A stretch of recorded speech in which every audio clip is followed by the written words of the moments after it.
บายดีพี่น้องมื้อนี้สิพามาเฮ็ดแนวกินแซ่บๆเด้ออาหารพื้นบ้านเฮาเนาะมื้อนี้สิเฮ็ดหมกหน่อไม้ใส่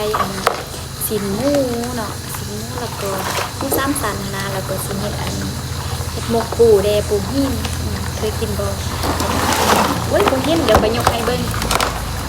ปูหินตัวบักใหญ่แน่ปูหินเดี๋ยวเราไปเตรียมเครื่องกันเลยสิเฮ็ดส้มยางหมกปูแล้วก็หมกหน่อไม้นำ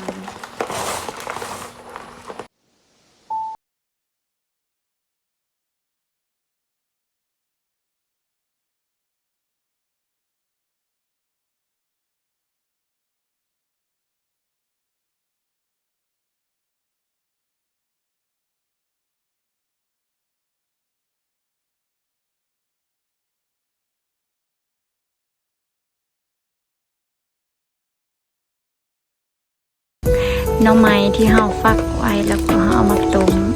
ยังบ่ทันจืดดีนะมันยังต้มเพื่อบ่ให้มันหื้นนั่นน่ะหมูที่เฮาจะใส่หมกหน่อไม้ใส่น้อยนึง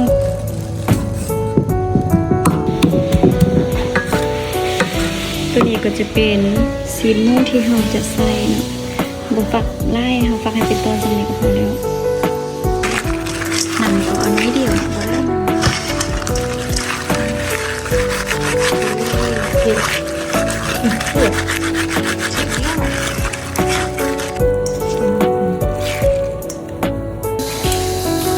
เราก็จะมาใจผักนี่นะ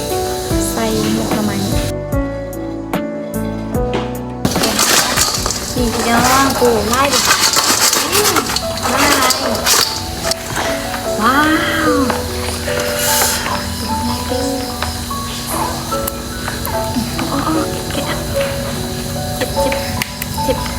จิบ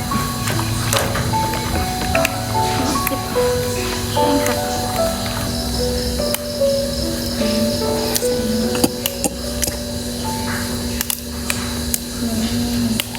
ยกขึ้นอีกตึ้ง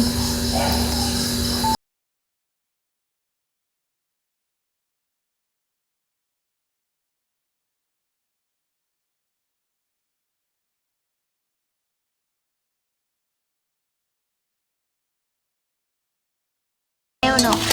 แต่ละตัวกันมีไข่ก็นี่น่าแซ่บเนาะแล้วก็อันนี้ก็จะเป็นกามน้อยๆของเพิ่นนี่แข็งค่าของเพิ่นเราจะมาตำเนาะหลังจากที่เราตำจนได้เล็กประมาณนี้แล้วเนาะเราจะเอานำใส่น้อยนึงนำใส่พอให้อันตำโตใดเนาะซ้ำนี่พอเนาะใส่ไล่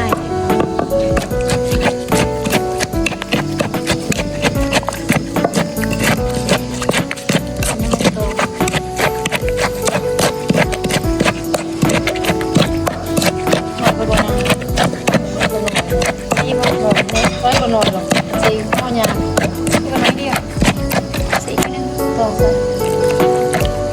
เป็นอะไรก็ตั้งแบบโอ้ยมันจะดีเลย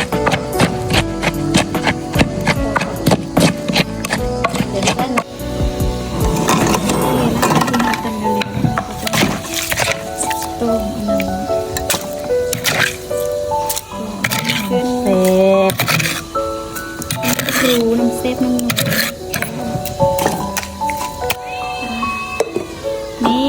หน้าตาก็จะได้ประมาณนี้เนาะนำนัวนำเซฟของเพื่อนนำสีนอยู่นะข้าปูองข้าปูเนาะอันนี้แม่ตำข้าวเบื่อเด้อสู้ๆจ้า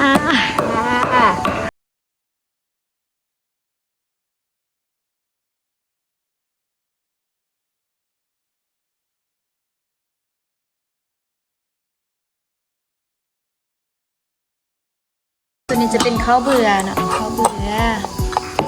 ที่เราตำเล็กๆแล้วเราก็จะใส่น้ำปูที่ว่าเราตรงเราตำมาที่ลงไป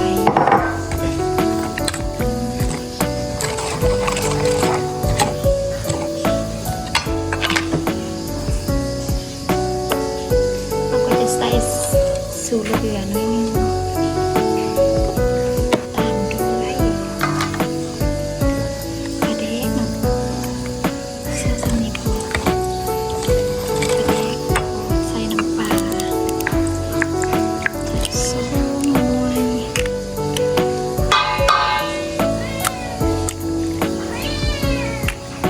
เป็นยังไงคนเลยนะโอเค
น่อไม้แล้วก็